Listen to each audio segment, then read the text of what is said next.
Just the y coordinates. So here's a typical combining function questions. Given the graphs of f of x and g of x below, find h of x, which is f plus g of x, and plot it on the same grid. Here's your first time seeing the notation when you add two functions. There's another way we could write that, which is just f of x plus g of x. Okay, so either way they mean the exact same thing. What your brain is going to think for the one in yellow is you're going to think that you're supposed to add them and then multiply by x. That's not a multiplication by x, it's just the functional notation. So it's saying the independent variable is x. So this is not multiply by x, that's not what it means. It's saying take the two functions and add them. What kind of function is f of x? Quadratic, how do you know? Because of the shape, and it's got one min. What kind of function is g of x? It's linear, how do you know? Oh, lines are straight. Don't say straight line, because it is a line. What's a non-straight line? It's a curve. So we want to know here what happens when we add these together. So turn and talk 30 seconds. What do you think is going to happen when we add them together? What is it going to look like?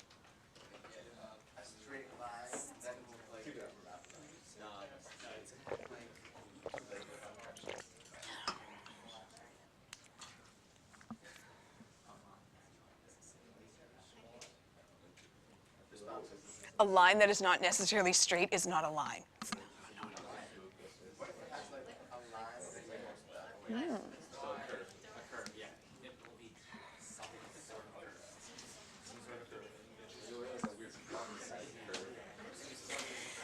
So let's talk about it logically. What do you know about the highest degree in a quadratic? What's the highest degree in a quadratic? Is x squared. That's the highest it can be. What's the highest degree with a line? It's just x. So if we take a bunch of x squareds and x's and numbers, and we add an x and some numbers, and we combine all the like terms, what does the highest degree have to be? X squared, right? There's no way when you're adding to increase an exponent. There's no way when you're adding to increase an exponent. So when we add a quadratic and a line, it has to be a quadratic. Okay, keep that in mind.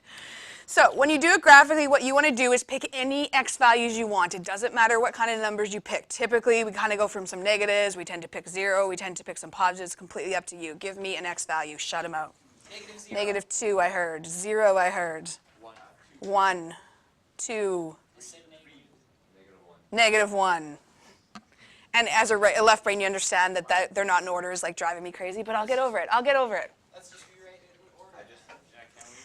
No, because then I'd have to white it out, which also upsets me as a left brain. So I'm just going to go with it. I'm going to be free today. What I want to know in these two columns is what's the current y value on f of x and what's the current y value on g of x. So these two middle columns are the y values, because we know functional notation means the same as y. The reason we can't call them both y is because then which function are we talking about? So for negative 2, what I do is I put my ruler vertically at negative 2. Because I'm visual, it just brings my eye to it. And I do them both at the same time. So I want to know where did the ruler cross f of x and where did the ruler cross g of x? What's the corresponding y values? So if we go up to f of x, what's the corresponding y value? I heard somebody say 4. Confirmation on the 4. Then at the same time, I go down to the g of x. What's the corresponding y value? Negative 3. Again, you don't have to use a ruler. It's just the way my brain works. Then the next is 0, so I just shove my ruler over. I tried to say shove and shuffle there at the same time. That didn't work so well. And you just need to keep in mind which is f of x and which is g of x, because you can't just assume f of x is the higher one, because this one happens to be g of x first. So f of x, just keep in mind it's the parabola. What's the y value at 0? Also 0. And what's the value of g of x? Okay, and then you guys picked 1, so just shuffle over to 1. Again, just make sure which is f of x and which is g of x. F of x is the parabola. Somebody said 1. G of x, 3. Confirm 1 and 3. Okay, heading over to 2. The value of f of x. And the value of g of x. I heard 4 and 5. And then we're going back to negative 1. Again, just keep in mind which is f of x, which is g of x, so parabola is f of x. 1 I heard, and I heard negative 1. We good there? And then because this question is adding, all we're going to do is take these and add them. What's 4 plus negative 3? What's 0 plus 1? 1 plus 3. I heard like 5 different hands for 0 at the same time. 4. 4 plus 5. 1 plus negative 1. And the reason the two outside columns are grayed is because these are your new coordinates. Hello, Mr. Barber. He must have a story to tell me because he only comes in when he has stories. And the stories are either something about math that he hates or something about football that I might find cool. It's neither today. Wow!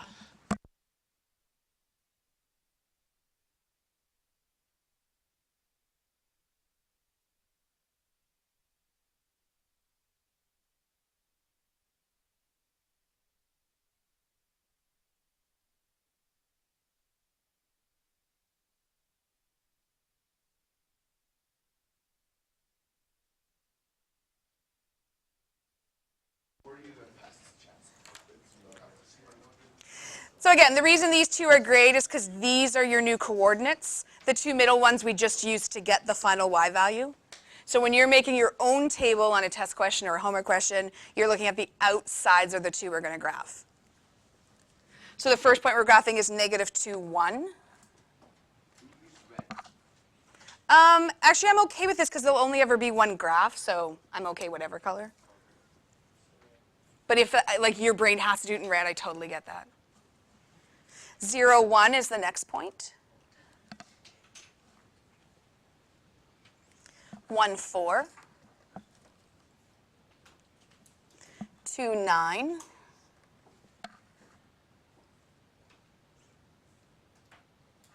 And negative 1, 0. And the reason we talked about ahead of time is what shape does it has to be is because it just helps you to join the points. If you're adding a quadratic and a linear function, you can't make the degree higher, so we know it's going to be a parabola. So here is our first combination of functions.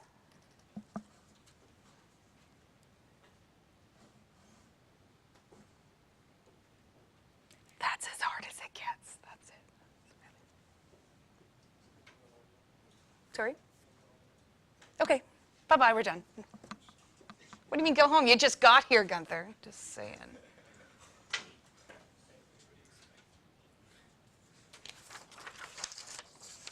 Ooh, a subtraction. Ooh. Ooh.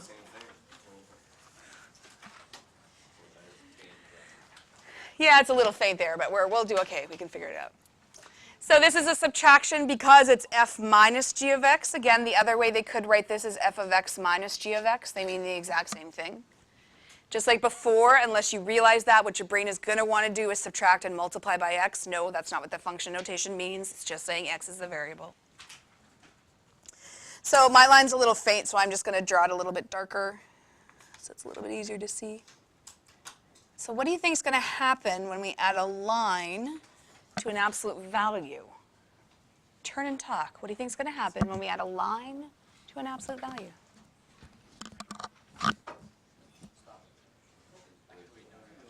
Back to the last one.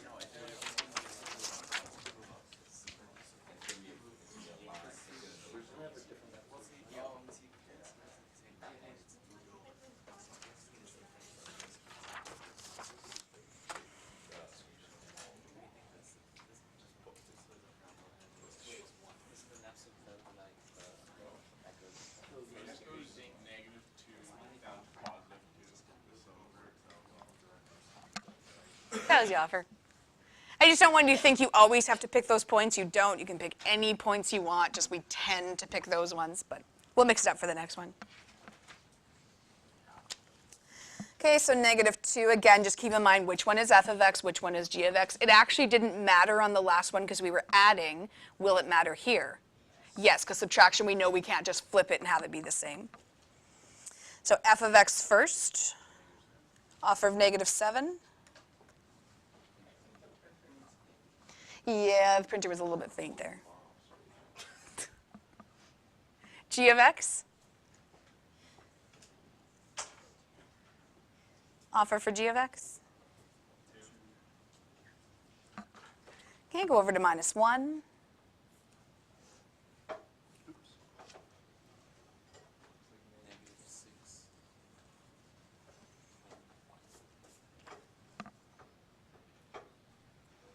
Over to 0.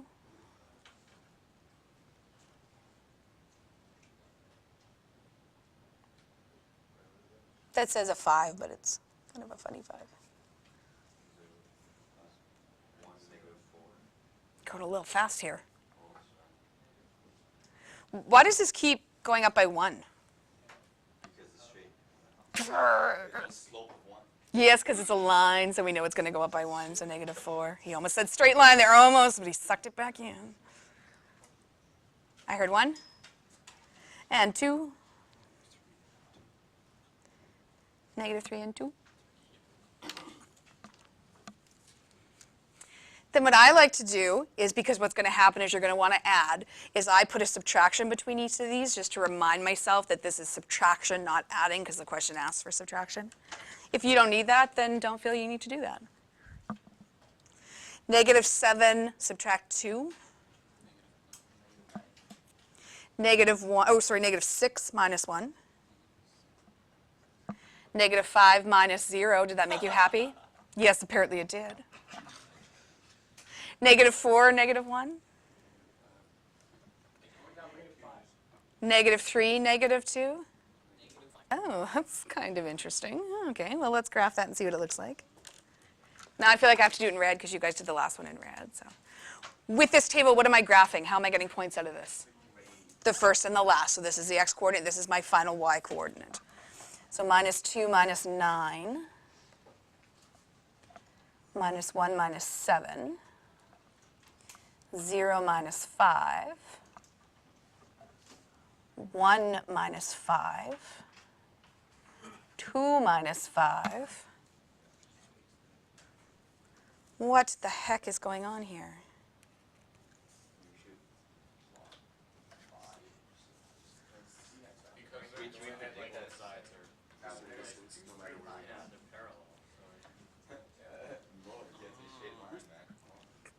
Ian's onto something there. Say that a little bit louder. On the right side, both lines are parallel, so they even out. Yeah, and when you're taking the difference between two parallel lines, it's always going to be a constant number. So it didn't matter what point we picked on this side, what's the difference between them? It's 5 units, right? So it's not going to matter. Why here? Why did it change here? Because they're not parallel. So when you subtract, the difference is changing. On this side, difference is going to be the same. So now you know when you subtract two parallel lines, it's always going to be a horizontal line. Didn't see that coming, did you? Dialog box on the screen. Thank you. How are we feeling so far? Give me the domain and range of that last graph that you drew. Like, write it down and then we'll talk.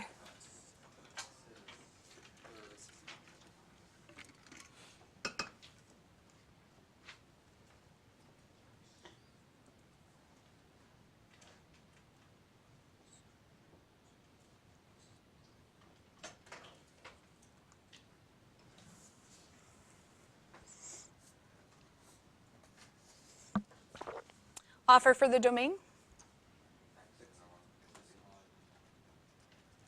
That's what I heard. Confirm. Okay, range? Y is less than or equal to negative 5. Confirm. Because of the flat piece, the horizontal piece can't go higher than that. Let's multiply.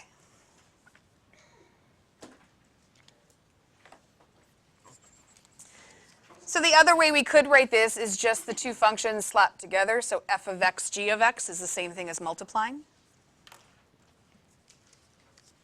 And I just want you to make a note that this is called a black dot. No racism intended. It's Black Friday. When's White Friday? Just wondering. I know. There's a White House. Where's the black Yeah, exactly. And the only reason I want you to point that out is because you'll see tomorrow we're going to add a notation that's a white circle, and mathematically they're very different. So I just want you to make a note right now it's a black circle, not a big deal. There is a white circle coming. No brown, no. No, they get left out. But they invented this stuff, so, you know. What kind of functions do we have here? So identify them. What is g of x? Thank you for not saying straight. It is a line. It's a linear function. What's f of x? How do you know? Because it says So let's talk together. What's going to happen when we multiply these? What's going to happen when you multiply? Well, root of x, we talked way back in grade 10, actually has an exponent. It's just hidden. So way back in grade 10, you looked at root of x is the same as x to the 1/2. Do you remember that? If you didn't, no big deal, now you know. So it has an exponent of a half. So what's going to happen when we multiply that by a degree of 1? Okay, so just keep that in mind. Something's going to change here. It's going to look different. Let's just like totally go crazy and pick just some random x values. Let's just do it. Like -0. 4 and 3 I heard in 0, and let's do a -5 and -2. Just because I don't want you to think you always pick -2, -1, 0, 1, 2. We'll be left brain. We can do it. This will be fun. We can do it. It's all good. Again, you don't have to use the ruler. It's just for visual people. Sometimes it helps just to keep your eye in that spot. So again, keep in mind which is f of x, which is g of x. F of x at x equal to 2, the y value is? Not an ace round number. It's pretty close. Like, could we not round to 2? Like, it's 2-ish. Could we do 2.1? Are we okay? Well, I would have said 2, but then you guys said no. So, like, can we go, like, if we round it's to 2, are we okay with that? Is that mathematically okay? That's okay, ish.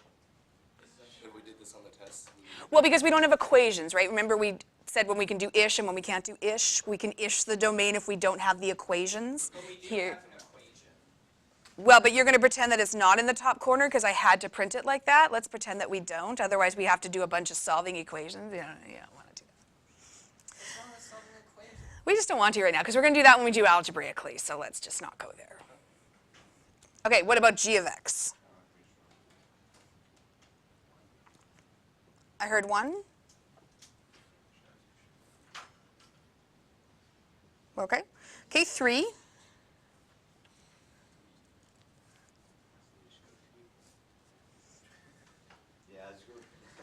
Okay. It's pretty close, right? They're close to each other. And 0. And then to 0.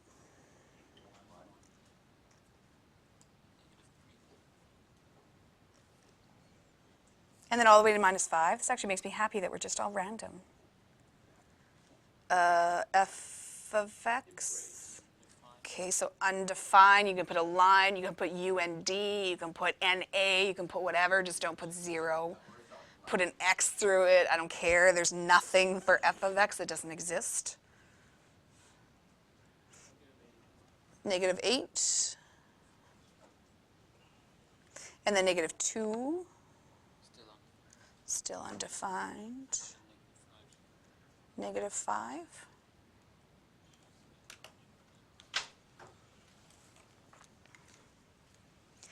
And then what I do is you can either put a dot or a little multiplication, but just to remind yourself we're multiplying. Again, you don't have to write that there. But what's going to happen is you're going to want to add, because it's kind of the first thing we learned in math. It's the default, what our brain goes to. So 2 times 1. 2 times 0. 1 times -3.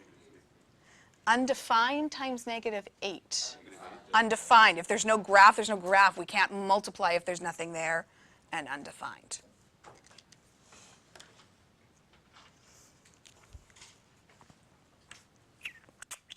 Okie doke. 4, 2.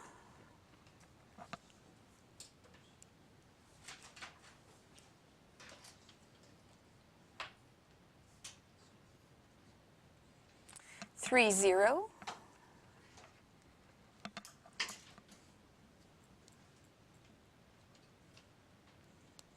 0, negative 3.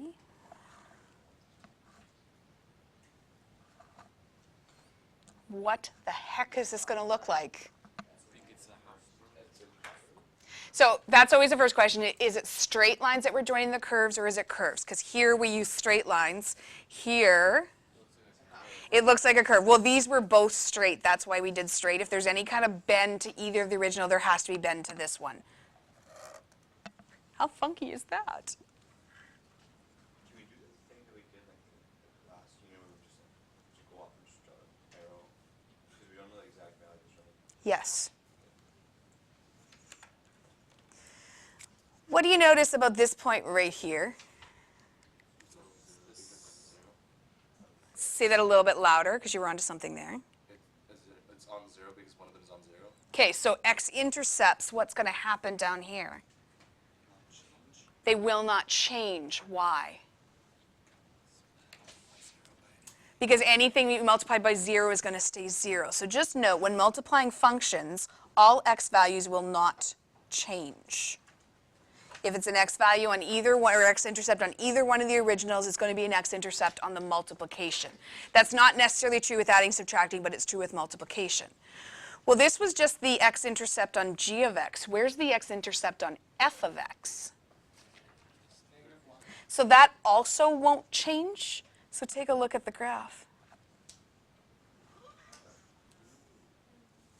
It's a really funky swoop. An asymmetrical one, too. Well, it depends where you cut it if it's asymmetrical. But yes. Do you understand why I added this point? Because it's an x-intercept of the original function. So actually the first thing I do with multiplication is I put a dot at all the x-intercepts because I know it's going to go through those no matter what. It's actually not, because it doesn't have the same bend as a parabola. It's just a coincidence.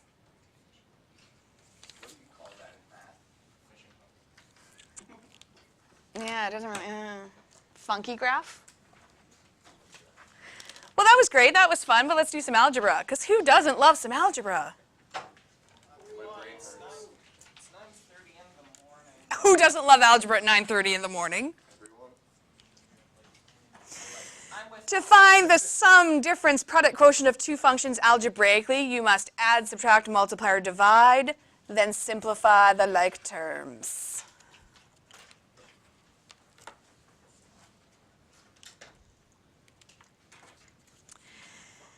If f of x equals f minus g of x, if f of x is negative 3x squared plus 5x minus 8, and g of x is 4x squared plus 2x plus 6, find f minus g of x. What?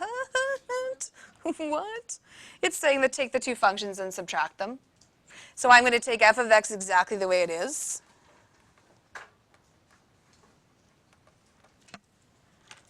And then the question says subtract, so I'm going to subtract, but there's a little key thing you have to remember way back from grade 9, is that we need brackets whenever we subtract, because that negative has to apply to everything in the back of the function, not just the first term. Can both sides be in brackets? Yeah, both can. Yeah, if your brain likes that, absolutely.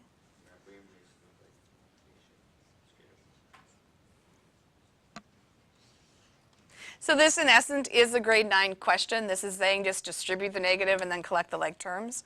So my first function's not going to change. What does the negative do to this whole guy at the back? Changes all the signs.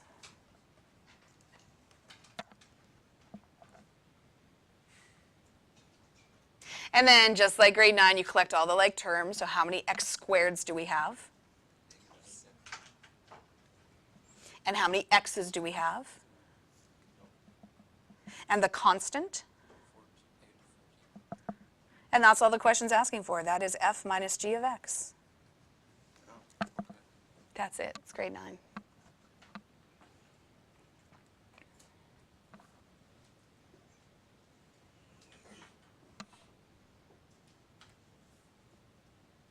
What's going to mess you up is a question like B, where they say find f minus g of 2. And what your brain is going to think is, oh, well, I need to take the function above and multiply by 2. But that's not a multiplication. If they wanted you to multiply the function by 2, they would stick it in front as a coefficient. They would say 2 times f minus g. This is functional notation way back from grade 10. What does this mean? So instead of an x, you have a 2. What does that mean? It means that x is 2. So substitute x for 2. Okay? Not multiply the function. That's what your brain is going to think because we've trained you. A number in brackets means multiply. It doesn't with functional notation. Again, if they wanted you to multiply 2, it would be in front like a coefficient. So this question is just saying take out the x, put in 2, and simplify. So f minus g of 2 equals negative 7 times 2 squared plus 3 times 2 minus 14.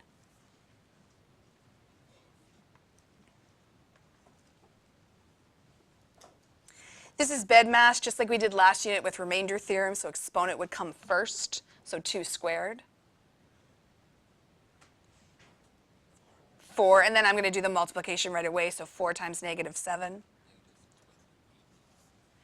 And then I'll do the next multiplication, 3 times 2. And then our minus 14. Again, we talked last unit, add these up whatever way makes sense to your brain. If you need to go in order, go in order. If you join the negatives first, doesn't matter, just confirm negative 36. I just want to highlight this question because, again, if you don't come back and look at something like this, your brain on the exam will think it's a multiplication by 2 because it's what we've trained your brain to see. It's not in this question. If it was just A and it said find f minus g at 2, would we have to simplify it all first, or could we technically multiply everything on the top by 2? You wouldn't multiply on the top by 2, but let's just say this was the given question. Let's say they didn't ask part A. You could do it 2 ways. You could first find the function subtraction and then sub in, or you could sub into f, sub into g, and subtract the answers. It'll give you the same answer either way. They don't have to give you a graph. They gave you the equations this time. Right, so we did it graphically. This is algebraically, so no graph, just the equations. Did I answer your questions? Yes. They could ask you to graph it, sure. Right, and this is no problem to graph. This is just a quadratic. We've done a bajillion quadratics. Although this is not a nice quadratic, but it's quadratic. I don't think it's factorable. I would say no, but maybe. How do we feel so far? Like really, this is as hard as it's going to get. This is 5a. Find h of x equals f divided by g of x using f of x and g of x. Well, what haven't we done so far? The division, here's what it looks like.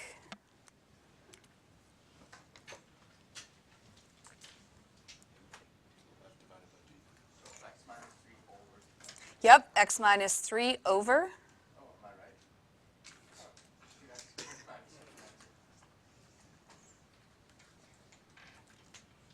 Where have we seen stuff like this before? We kind of did a whole unit on it. We did. What did we call these kind of functions?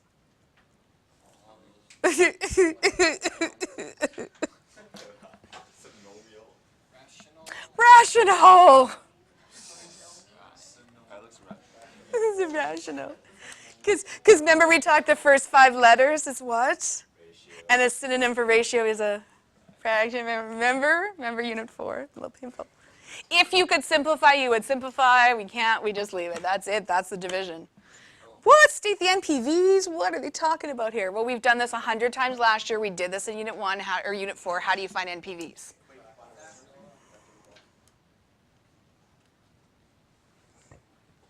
It's quadratic. How many ways are there to solve a quadratic? What are the 5 ways to solve a quadratic? Quadratic formula. Which one would you like to use? Calculator. Lazy. Lazy. Let's make it a non-calc question. Let's factor.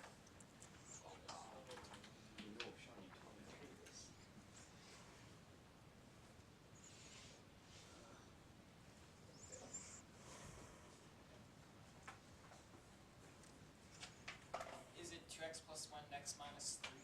Here's our offer. What do you guys think?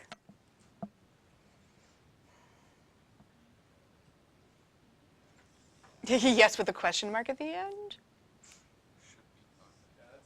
Okay, let's just check. So if I multiply the outside terms, Negative 6. Negative 6x, and if I multiply the inside terms, 1x, and if I simplify negative 6x plus 1x, negative 5x. But are we done? Is that the MPVs? No. What are the MPVs?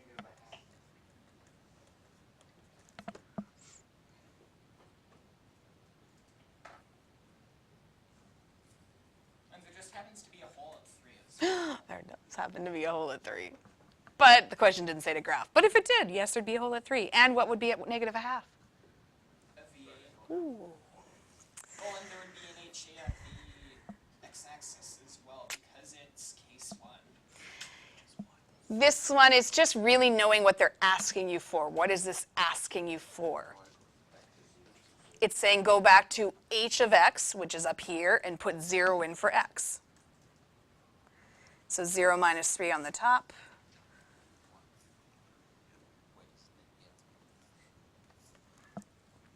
You wouldn't need to show that substitution, so if your brain can see right away what it is, that's fine. The top's going to be negative 3. Bottom's going to be negative 3, 1. So it's really just knowing what the question is asking you. What did we just calculate there in terms of the graph? It's the y-intercept. Was that it? That was it. Yeah. How you feeling? This afternoon, short and class.